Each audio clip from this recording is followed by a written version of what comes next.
Nizamabad MLA వ్యాఖ్యలపై మీ స్పందన. ఏదైతే హైదరాబాద్ నగరంలో ఉన్న ప్రజల మీద ఎమ్మెల్యేలు మంత్రులు ఏ రకంగా మాట్లాడుతున్నారంటే, ఈ రాష్ట్రము తెలంగాణ రాష్ట్రం 10 ఏళ్ల ఏర్పడి కోర కూడా చిన్న సంఘటన జరగకుండా కేసీఆర్ నాయకత్వంలో హైదరాబాద్ ప్రజలను కంటి రూపాయల కాపాడుతున్నారు. ఇప్పుడున్నటువంటి గవర్నమెంట్ వచ్చిన తర్వాత ఎమ్మెల్యేలు రెచ్చిపోతా ఉన్నారు, మంత్రులు రెచ్చిపోతా ఉన్నారు. ఓ చిన్న సంఘటన ఆంధ్రలో వెళ్ళిపోండి అనే విధంగా భయంకరంగా ఒక ఎమ్మెల్యేలు మాట్లాడు.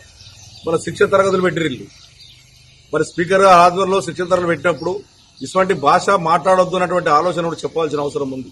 బీజేపీ కాంగ్రెస్ ఒకటై ఆ రోజున ఆ రకమైనటువంటి శిక్షణ తరగతి పెట్టి సాగరిస్తా ఉన్నాం.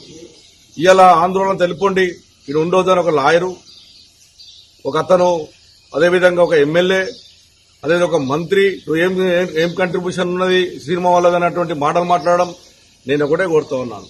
ఇక్కడ హైదరాబాద్ నగరానికి సినిమా ఫీల్డ్ తెచ్చిందే చెన్నారెడ్డి గారు ముఖ్యమంత్రి 1989లో. చాలా మంది తెలియదు.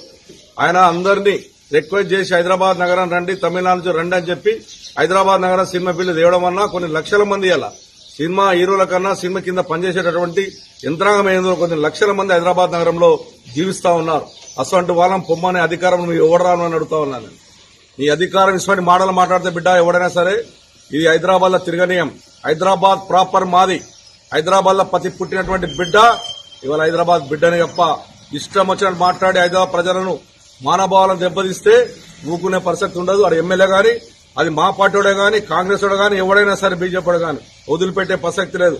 మా ప్రాంత ప్రజలను ఎవడన్నా ఏమనంటే ఒక శాసనసభ్యునిగా హైదరాబాద్ లో తిరగని అని చెప్పి ఈ సందర్భంగా తెలియజేస్తా ఉన్నారు.